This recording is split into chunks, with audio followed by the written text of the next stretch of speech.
Hey! Thank you for returning. Today I'll be talking about Netflix. I'll be talking about, let me see if I can find it for a little bit. All the shows and movies that I have been watching since COVID-19 sprung up on us. It's been a lot. I've watched a lot. And I'm actually in the middle of watching The King. Can you see it?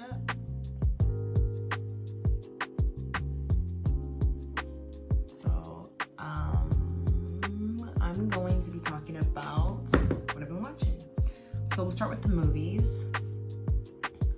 Actually, I want to start with the shows because I started watching shows. So the first show I watched was Love is Blind, which was an interesting concept. It reminded me of The Bachelor, Bachelorette, but everyone can only get to know each other based on voices and hearing. So that was really interesting to see. And then the twist of the show is that they basically have to choose their partner. They have to date and then choose someone, and then they're revealed and both partners can see who they chose, and hopefully they like what they see.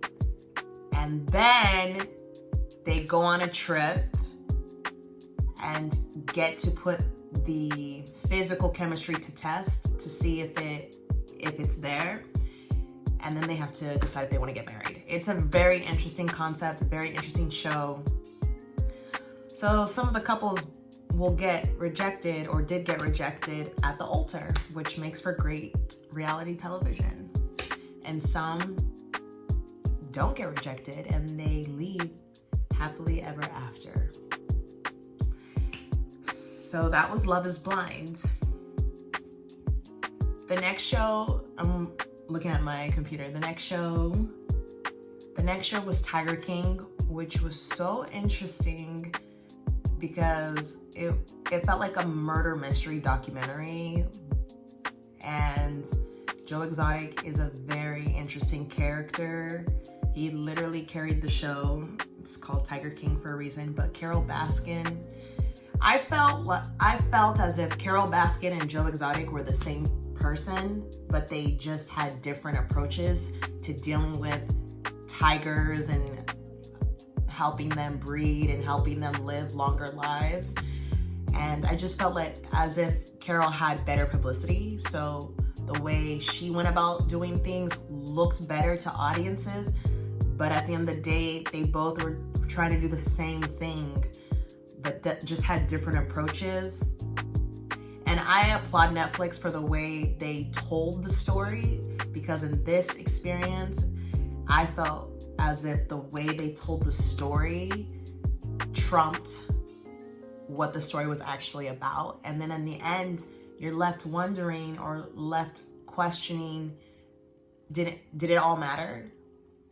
What happened to the voice of the tiger? We are drowned. We are only hearing the voices of two opposing groups, but the people or the animals that matter, we don't hear them. We're not listening to them. So who really wins? So Tiger King was an interesting and well done documentary. I think you should watch it. The next one was On My Block, which was an interesting show. I keep saying everything I watched was interesting. But On My Block was about teenagers in East LA growing up, learning the ins and outs of high school, and then gang culture, just the life. And one of them gets sucked into the gang because it's a generation thing, and his dad was in it, his brother was in it, so it's expected that he'll be in it, and his friends try to save him and try to show him that he doesn't have to choose that path, choose that lifestyle. But you know how it goes. People choose what they want, and friendships are tested. And then a few of these shows are very teenager based, and I'm not a teenager anymore, but I do enjoy watching these shows. The next one is Elite, which is a Spanish. Elite is described as a drama and it has 3 seasons. Elite is described as a drama. It has 3 seasons. There's basically a murder each season, and these privileged, intelligent,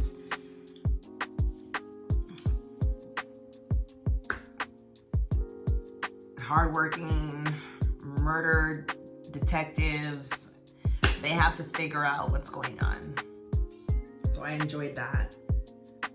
If you've never watched shows that are not based with English language, you should give it a chance and then just use captions to translate what's going on, because there are some great work out there. There's some great dramas, great movies, shows, but what I'm trying to say is don't let language be the reason why you don't watch them. The next one is Money Heist, which is another drama. I want to see exactly how it's another Spanish drama series. I love it. I love Money Heist. I love each of the characters. Each character plays an important part, and each character has the name of the city, which I love. Tokyo, she's like the wild one. And then you have Denver. He's impatient. He doesn't think he has a temper. It's such a well-made show. And then you have the professor who is constantly trying to think about how to save his teammates. Money Heist is great. And then let's see, what else do I have? I finally finished Orange is the New Black. So that took a while, but I finally finished all the seasons. And I actually dressed up as Suzanne Warren for Halloween once.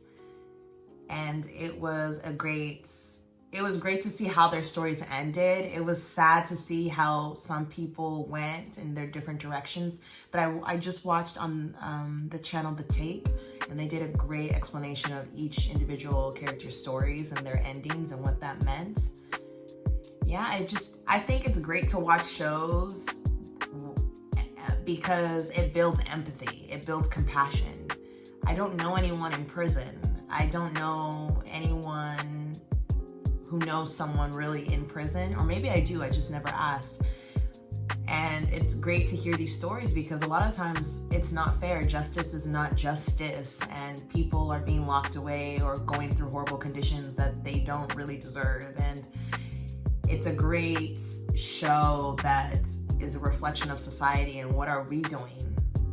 Like, what are we trying to do to help people reintegrate into society? And, how can we go about things to get better results? So I just love that I finally finished Orange is the New Black. I watched Gentified. Gentified is another, how would I describe it? I want to make sure, it probably is called a drama. It's a comedy drama. So I watched Gentified. The best way I can describe it is basically, it's an LA-based show. These cousins have a taco shop, and well, they serve, there's more than just tacos, but basically there's a business that is on the rocks because rent keeps going up. So the landlord is trying to get them out and by raising the rent, and they have to raise prices of the food, and then customers are getting angry, and it's basically about gentrification in the hood and just what that does. And people have to choose to be either activists and fight for the community or pursue their dreams, but then actually play into the hands of gentrification and the problem itself. So it's a great show about asking how can we contribute without hurting the situation. I remember it being a little slow for me, I felt, but it had great topics and great love stories and people trying to step up to do good, even though people doubt them or think that they don't belong. Because people will say that, people will tell you, like, what what are you doing? But they need your help. So even though people make fun of you or something, it's great to still help and be a part of it. And then I watched Narcos Mexico. I love Narcos. There tends to be a trend in terms of like, if the show is about FBI agent, drug, cartel, murder mysteries, money laundering, I love it. I'll watch it. I just love it. I love drama like that. I love mysteries like that. I love suspense and action, adventure. So Narcos, I watched it. Great show, great acting. And then Ozark, I've been wanting to watch Ozark for a while. I saw the name Ozark, but I was just like, what is this? Then I played it and I couldn't stop. Great supporting actors, great ensemble cast. It opened my eyes to life in the South, Southern accents. Ruth is a killer. That actress, she does a great job of playing Ruth. It's a little slow to start. It's like a slow burn drama. It's a little slow, but once it catches up, it's a great, great show. I finally finished. I took a break with How to Get Away with Murder. So I watched How to Get Away with Murder. I feel like I stopped watching like 2016, and then I finally finished season 5. I just need to finish season 6, which they recently, about 2 weeks ago, finished. And I have to wait for season 6 to get on Netflix so I can finally finish that season. But I caught up with How to Get Away with Murder. Again, murder mysteries. I love it. I love it. I love it. All American. It's a great show based on the character Spencer James, who's a football player for South Crenshaw High School, and then ends up getting recruited by Billy Baker to come to Beverly Hills High and help them win a state championship. I love it. It's another teenage drama, but it's so good. It's definitely like a soap opera, but it's really well done. And they talk about real important issues that affect different communities, people of color in Los Angeles. It's not just, bright lights and movie stars. It's real. There's real people in there that are going through it, that are suffering, and that are looking for their way out and trying to make it big, Yeah, I love that show. I love that show. It could speed up just a bit, but I understand that they have to kind of take their time so that people who are not familiar with these topics or issues around the world can understand what's actually going on. And yeah, I suggest you watch that as well. So I'm just gonna do a part 1 for the shows, and then I'm going to do the movies next. But these are the shows I watched on Netflix. If you have any recommendations, please let me know. I've watched all of these. I've caught up since the pandemic. And yeah, I just feel like they're great. And I need a lot of sleep after all of that content, consuming all that content. So thanks for tuning in. Stay tuned for part 2. Peace.